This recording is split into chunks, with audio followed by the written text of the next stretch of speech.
여러분 안녕하십니까? 백만개미 한석우입니다. 12월 16일 수요일 시장을 정리를 하겠습니다. 간밤에 뉴욕 시장이 비교적 강세 마감을 했죠.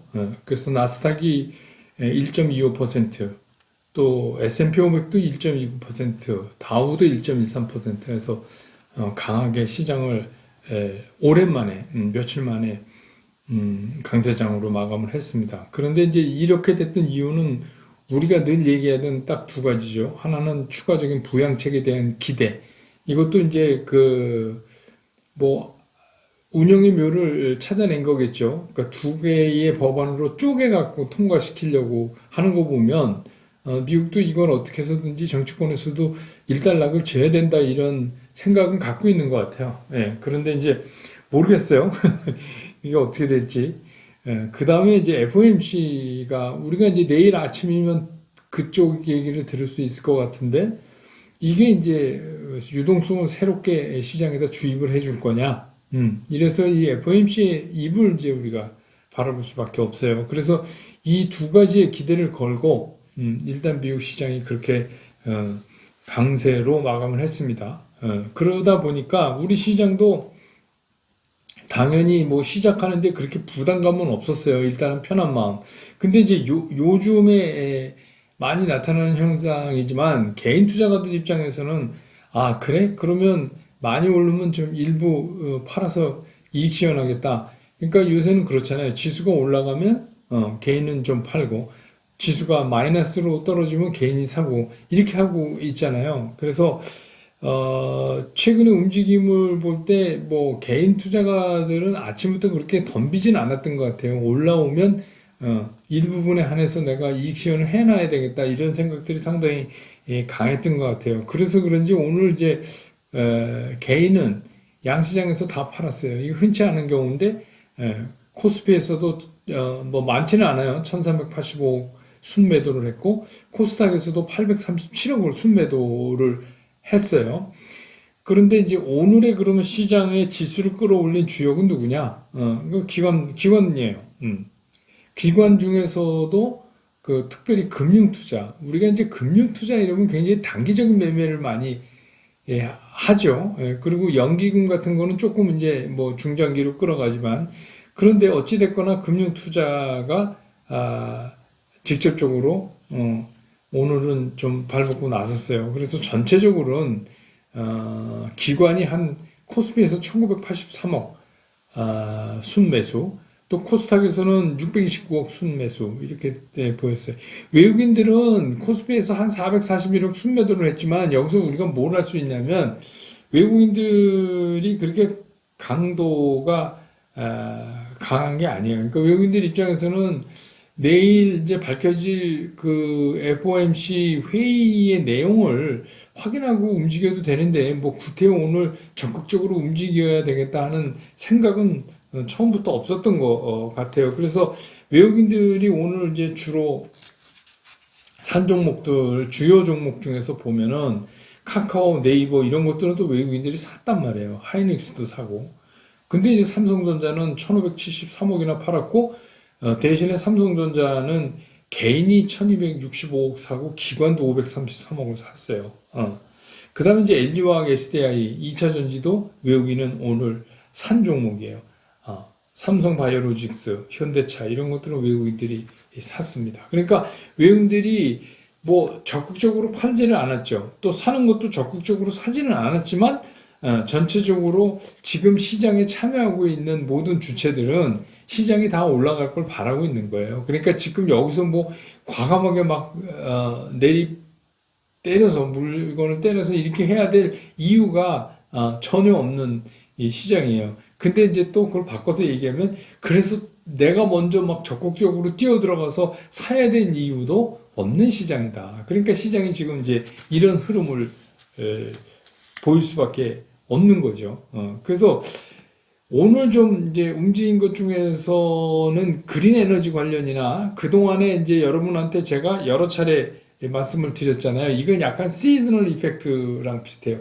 계절적 효과라고 봐도 거의 뭐 틀림이 없는 게 제가 말씀드렸잖아요. 12월 중순이 지나면 그때부터 중소형주 시장이 될 것이다. 그래서 그 중소형주를 안고 내년 1월로 넘어가면 내년 1월에 시장이 더 올해보다 좋아진다는 전제에서 가장 먼저 중소형주가 움직일 거다. 그 패턴을 오늘 이제 금융투자가 그대로 보여줬어요. 그래서 그 제가 판단하기엔 이거는 이런 이제 그 중소형주의 시즈널 이펙트를 노린 내년 1월 중순까지 길어야 끌고 가는 그런 이제 트레이딩의 전략에서 나온 매수가 아닌가 이렇게 생각을 합니다. 그래서 그 대상도 보면 지난 주말에 제가 영상 뒤에 이렇게 붙여드린 거 있잖아요. 쭉 종목. 되게 이제 뭐 그 종목들이 든대요. 오늘 보니까. 그게 제가 이제 여러분들한테 우리는 메인 포트폴리오 이외에 트레이딩 관점에서는 이런 것들을 한번 보셔라. 이렇게 얘기를 했던 거죠. 그러니까 수소차 관련, 반도체 후공정 관련된 거, 5G, 풍력, 태양광, 자율주행 뭐 이런 것들 있잖아요. 그런 것들 중에서도 이 중소형주 아무거나 고른 건 아니에요. 실적이 어느 정도 뒷받침되고 그것의 전방 산업의 향후 미래가 좋은 거. 이런 것들로 해서 오늘 이제 이것들이 신재생 에너지라고도 이제 불려지는 그런 거하고 전방 산업의 그 후광을 얻을 수 있는 소재 부품단이나 뭐 이런 것들이 이제 비교적 상승을 많이 보이는 이런 시장을 오늘 형태를 보여줬어요. 그러니까 사뭇 이제 달라졌어요. 시장 분위기가. 이거는 제가 말씀드린 대로 이 중소형주가 이렇게 한 달 남짓 가는 이제 그런 일반적 패턴이죠. 그런 겁니다. 그래서 오늘 이제 시장 정리는 했으니까 그다음에 우리가 이제 대책 같은 거 얘기하기 전에 댓글에 질문해 주신 분들이 계셔서 그거 이제 빨리 한번 빨리빨리 정리를 하죠.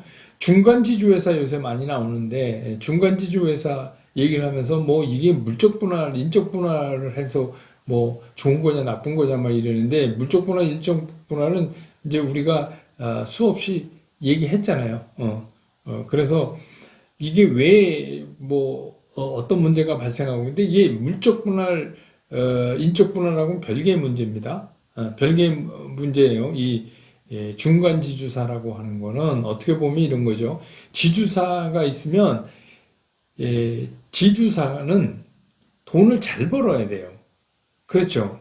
왜냐하면 돈은 잘 벌어야 지주사가 확장성이 있죠. 근데 이제 과거에 지주사가 있고 중간에 밑에 이제 자회사가 있고 그 밑에 손자회사가 있고 근데 최근에는 이제 손자회사로 갈수록 손자회사가 돈을 잘 벌어요. 그러면 손자회사가 새로운 걸 M&A하고 그 비즈니스 영역을 넓혀가야 되는데 이 지주사 입장에서 보면 이 증손회사를 돈 잘 버는 손자가 증손회사를 만드는데 지금 이제 공정거래법상 문제가 많단 말이에요. 그러니까 100% 소유하지 않으면 그 소유하기가 어렵게 돼 있잖아요. 그러니까 어떻게 해요? 이걸 낮추기 위해서 중간에 지주회사를 만들어 놓으면 어떻게 됩니까?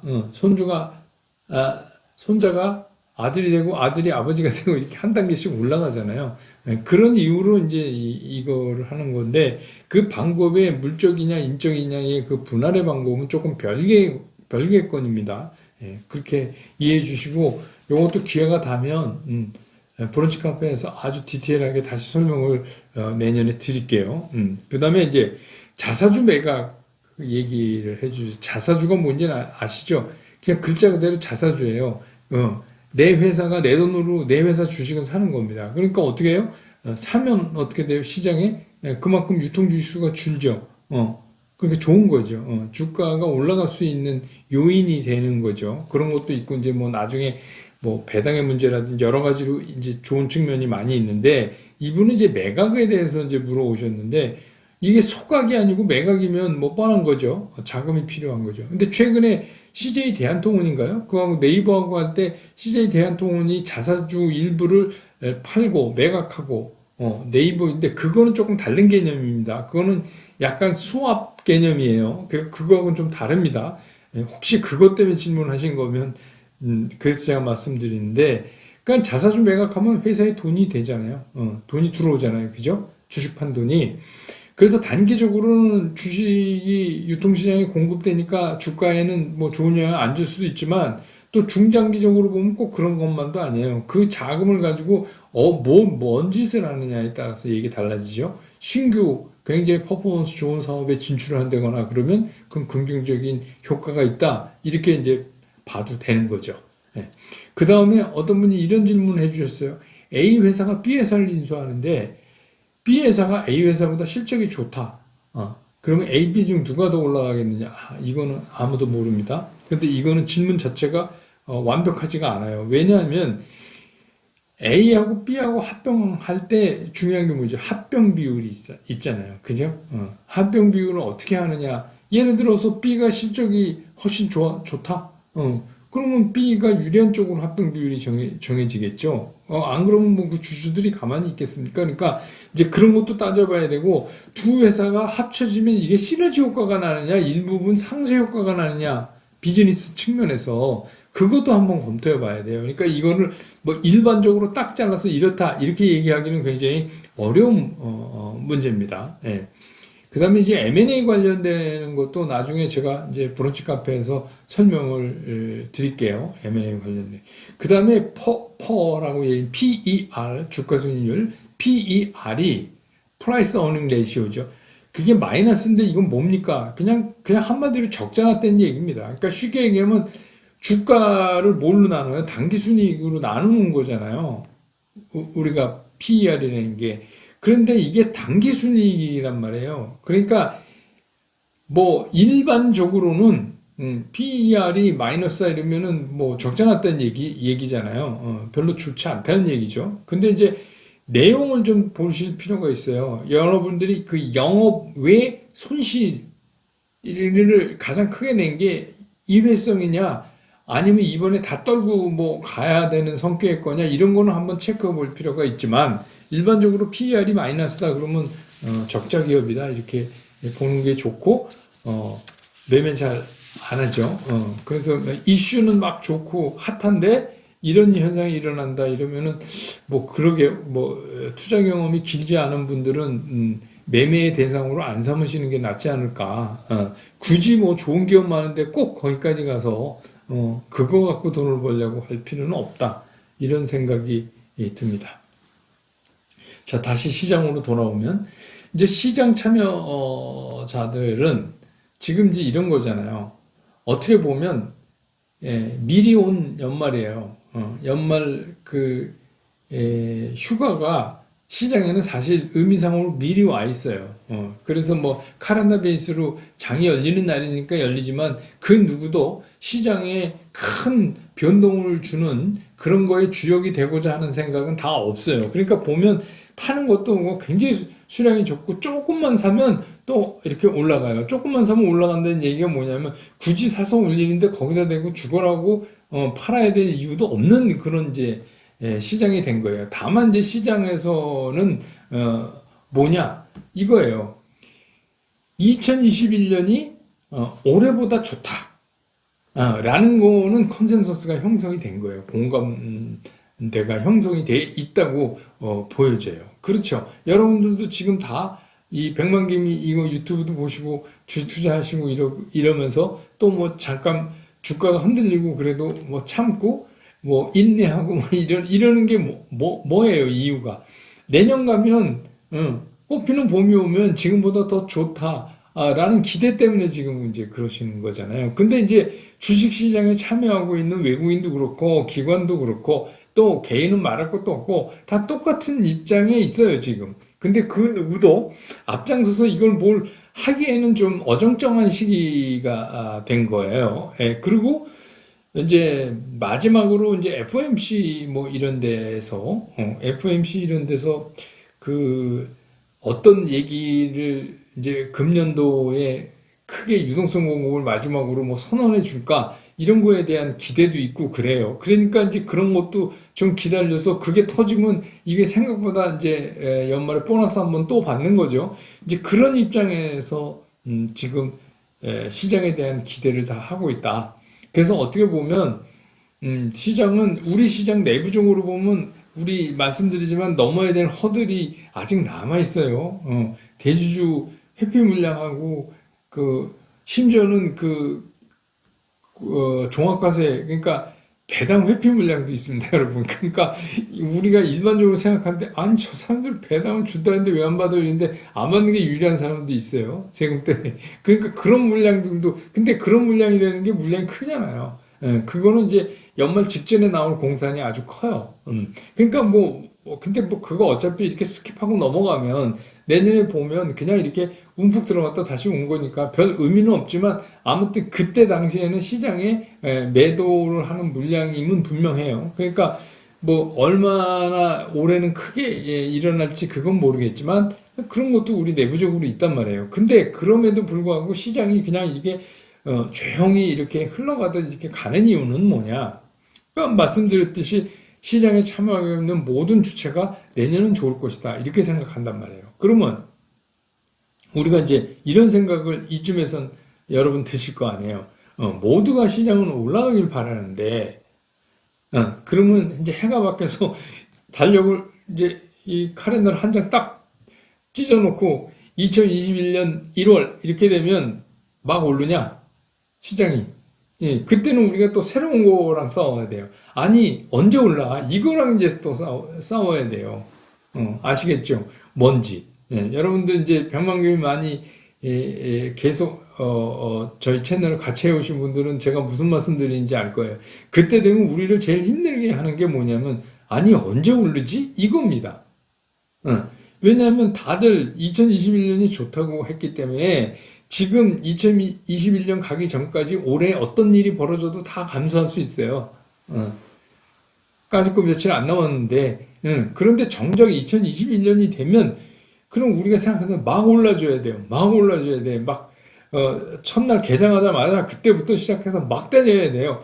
과거에 우리가 3, 4월에서 8월까지 왔듯이. 근데 그렇게 기대하면 안 된다는 겁니다. 그러실까봐 제가 이쯤에서 한번 정리를. 그러면 JP 모간 말대로 3200포인트를 정말 갈 거냐? 그냥 그것도 의견의 하나예요.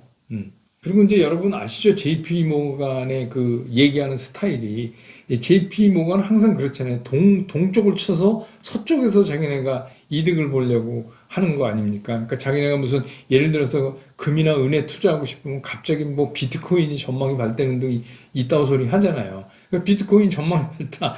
JP 모간이 그랬다. 그러면 어떻게 돼요? 금은이 떨어지죠. 그럼 자기네가 싸게 사잖아요. 그러니까 우리가 그런 발표 이런 것들을 그냥 눈에 보이는 것대로 이렇게 할 필요가 없어요. 도대체 JP 모간이 한국 시장을 분석하고 하는데 얼마나 열심히 많은 공을 들여서 했겠어요. 한번 생각해 보세요. 예? 변방에 있는 한국을 암만 우리는 우리가 강국이고 그렇지만 그냥 이머징 마켓, 아시안 마켓 중에 하나죠. JP 모간 입장에서 보면. 근데 거기다 떡하니 3,200포인트 간다. 이렇게 이제 해놨어요. 그러면서 몇몇 종목은 안 사는 게 좋겠다. 저는 그 후자 쪽에 더 방점이 찍힌 것 같다는 생각을 처음 발표할 때부터 들었는데, 그럼 그 외국인들이 그 주식 한 주도 사면 안 되잖아요. 그런데 아무튼 시장은 이렇게 웃기는 됩니다. 그러니까 우리는 웃기는 데냐 아니냐 이런 생각 떠나서 그냥 돈만 벌면 돼요. 자, 그러면 우리가 3,200이 간다는데 그러면 우리 흔히 쓰는 말로 그럼 JP 모건 구라야? 그럼 우리 이거 빨리 내리면 되는 거 아니야? 3,200, 나는 3,100쯤 내릴까? 먼저? 그러면 이제 끝까지 타고 가다가 좀 망하는 사람도 있고, 나는 그러면 좋겠네. 이런 생각 하실 때가 있고, 국내 또 전망을 보면 또 그렇지도 않은 데인데, 제가 말씀드리지만, 제가 현역에서 근무할 때, 몇십 년 동안 봤지만, 증권회사의 그 연말 연초에 내놓는 그 다음 해의 전망이 한 번도 맞은 적이 없어요. 그래서 그건 틀리기 위해서 낸다는 그런 웃기는 얘기까지 나오잖아요. 그러니까 지금 이제 우리가 제일 신경 써야 되는 거는 3,200이냐, 3,100이냐, 3,000이냐 이게 아니에요. 자꾸 이제 이렇게 몰입이 되면 이거 시장이 아닌 딴짓을 지금 하고 있는 거예요. 여러분 그런 거 아세요? 각주구검. 고사성어인데 각주구검이라고 있어요. 각을 이렇게 표시를 한다. 어디다 배에다가 구할 구자에다 칼검자. 옛날 춘추전국 시대에 총나라의 어떤 젊은이가 그 양자강을 배를 타고 건너다가 잘못해갖고 이제 칼을 빠뜨렸어요. 그러니까 그 젊은이가 이거 나중에 건져야지 이러고 그 빠뜨린 바로 옆에 배에다가 이렇게 표시를 해놨답니다. 각주 이렇게. 그러고 나서 배가 이제 양자강 기슭에 닿은 다음에 그 표시된 밑에 물에 들어가서 막 검을 찾았다는 거예요. 되게 웃기는 거죠. 웃기지만 이 각주구검을 주식시장에서 이 웃기는 짓을 해마다 계속하고 있어요. 그게 무슨 얘기냐? 3100, 3200이 중요한 게 아니에요. 그럼 3100, 3200을 어떻게 해요? 우리가 무슨 점쟁이처럼 갑자기 막 이렇게 갖고 탁 하나 뽑으니까 3200, 그럼 3200을 합시다. 이럴 수 없는 거 아니에요. 뭔가 좀 논리적인 접근이 필요한 거 아닙니까? 그러려면 어떻게 해야 돼요? 기준점이 있어야 돼요. 우리가 내년 봄까지 막 달리는데 이게 어디까지 달릴 거며 언제 내가 이 차에서 내려야 되나. 일단 뭐 영원히 내린다는 게 아니라 일단 한번 내려야 되는 거 아닌가. 그거를 어떤 기준으로 정하느냐 말이에요. 근데 이걸 가지고 3100이야? 3200이야? 아니야. 이게 JP모건이 3200이라고 했어. 뭐, 이런 악유를 하는 거는 이건 각주구검이나 똑같다는 거예요. 그래서 이제 제가 여러분들한테 말씀드리는 게 그 기준점 설정으로 저는 삼성전자를 봐야 된다. 이렇게 생각을 하는 거예요.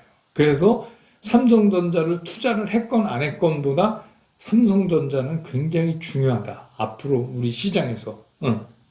이게 굉장히 중요하다. 그래서 삼성전자가 이 시장을 평가하는 바로메타가 될 가능성이 있다 하는 겁니다. 그거지 지수 얼마가 아니에요. 그런 숫자는 아무 의미가 없습니다. 그래서 그러면 앞으로 제가 이제 연말 또 해 넘어가서 달릴 때 삼성전자가 어떤 면에서 기준이 되는 것을 우리가 평가해야 되느냐에 대해서는 이제 자주 말씀을 드릴 거예요. 근데 이제 우리 백만개미 시청자분들은 좀 알아두십시오 이거죠. 삼성전자가 왜 중요하냐 이제부터. 자, 삼성전자는 우리나라에서 최고 수출 부문이 반도체예요. 그 반도체의 최고 수출 부문의 대장주예요. 그렇죠? 그 다음에 이게 또 환율에 상당한 영향을 끼치는 주식이 이미 분명하고, 또 삼성전자나 뭐 그 뒤에 SK 하이닉스 같이 얘네 둘이 움직임이 우리 전체 시장 지수에 영향을 상당히 줘요. 이 지수에 영향을 주는 게 뭐가 문제냐 하면 이 지수를 가지고 일어나는 파생 상품들이 엄청나게 많아서 현물 시장보다 사실 외국인이나 기관들이 이쪽에 더 많이 걸려 있을 수도 있단 말이에요. 그러니까 중요하죠. 그러니까 삼성전자를 기준 바로미터로 놓고 시장을 평가해 보자. 그래서 삼성전자가 어떻게 되고 삼성전자가 어떻게 가면 그러면 거의 이게 턱에 차간다든지 아직 멀었다든지 이런 기준점을 잡지. JP모건이 3200 얘기했으니까 그거다. 이런 얘기는 적어도 백만개미는 이제부터 하지 말자. 그래서 이게 어떻게 보면 개인 투자가들한테는 삼성전자가 굉장히 중요한 풍향계가 된다. 이런 생각이 듭니다. 오늘 뭐 움직였던 거 트레이딩 하신 분들은 뭐 재밌게 하신 분들 계실 거고, 전체적으로 뭐 메인 포트폴리오는 지금 흔드는 시기가 아니니까 그렇게 하시고, 내일은 이제 미국에서 어떤 얘기가 전해오는지 저도 궁금한데 그렇게 보고 또 우리 시장이 어떻게 반응하는지 본 다음에 다시 여러분 곁으로 돌아오겠습니다. 여러분 고맙습니다.